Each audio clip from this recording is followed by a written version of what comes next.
Hey y'all, it's Neek and I'm back with another one. So I just wanted to show y'all how I created this fire behind copper red look. So if you want to see how I got it, then keep watching.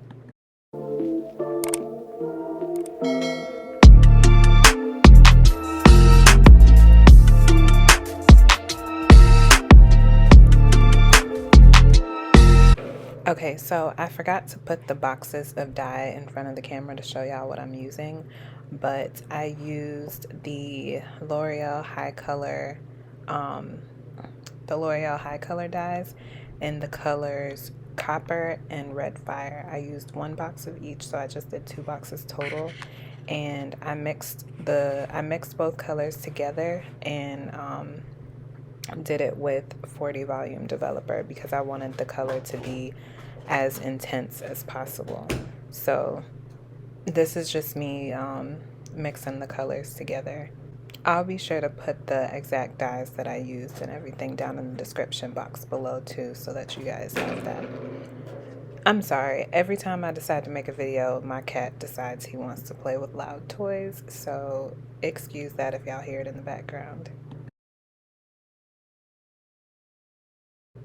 Okay, so once the dye is completely mixed out, I go ahead and start with the closure of the hair. So with dyeing hair pretty much all the way up, I always start at the top of the closure and just kind of get those areas first. Get the, like, I didn't go all the way to the roots, but get close to the roots first, just because when you try and do the bottom and then work your way up to the top, I've just found that it ends up being much harder. It ends up like the hair becomes harder to part, and you don't really get into the hair as good as you want to. And it makes it easier to miss spots and then end up with like random patches of undyed hair when you try and do the bottom first, just my experience. So I've found it easier to do it this way. I hope that made sense. I'm sorry if it didn't, but you can see what I'm talking about. So I am just going to continue doing that. It's pretty redundant, so I'm going to kind of speed through the rest of it. Once I finish getting those top pieces, then I'll move down to the bottom and just dye up from there, and then I'll turn it over and dye the other side too. So I'll let you guys watch that.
Okay, so once the front side was finished, I just flipped it over and continued on the back.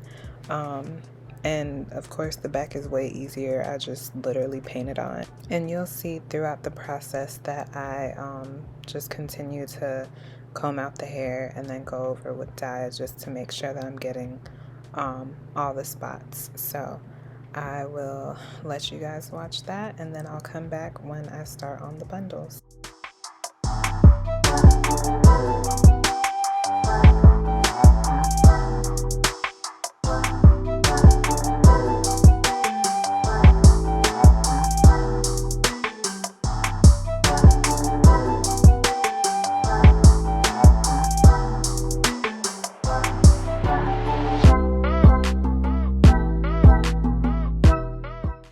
Okay, so moving on to the bundles. With this, it's kind of the same thing. I comb it out before I start just to kind of detangle the hair and make it easier to get more strands. And I just paint the hair on. As I go through, um, I still comb it out periodically and reapply dye back over where I comb. And pretty much with the bundles is really just trying to get the dye all over the hair. Because I have it folded up, of course, it's easy to miss spots. So you'll kind of see as I go through, like I really make sure I get it in there. I unfold the bundles and refold them the opposite way, and then I kind of just lift them up and dye between there. But yeah, it's pretty much whatever you got to do to get the dye on all the hair, you do it. So yeah, I'll speed this up and let y'all watch.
Okay, y'all, so by this point I was running out of dye and I was like, crap, I still got one more bundle to do. So I just went ahead and poured more of the 40 volume developer into the mix that I already had and just mixed that out to make it stretch more. This is totally fine. Like, I honestly recommend doing this, especially like if I would have had a whole third package, I would have wasted it. Like, I didn't need a whole other package just for one more bundle. So I recommend just adding some developer in there and making that thing stretch. And then the only thing that I would say is when I finished and washed it out, this well, no, not this one. The last bundle was a little bit lighter than the rest of them. It was kind of like a dark, almost like a dark fiery orange, which in my opinion was real cute. It was real cute. But it was close enough to match the rest of them. So I see nothing, like, I don't see any issues with it. I would definitely suggest that if you're running low on your dye.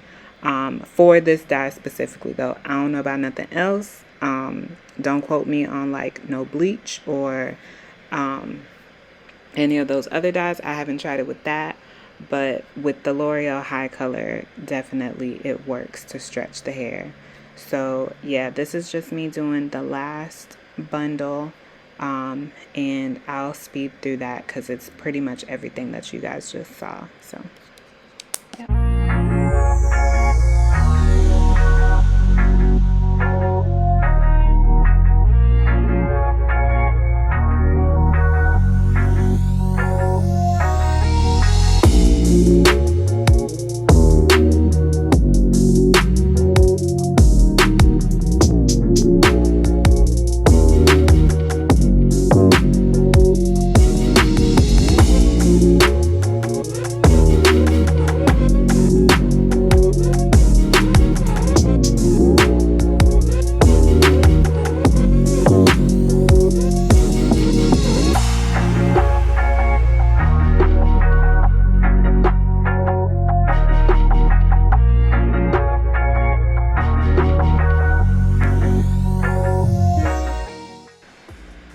So as y'all can see, I really get in there. I try to make sure that I cover all of the hair, both sides and everything.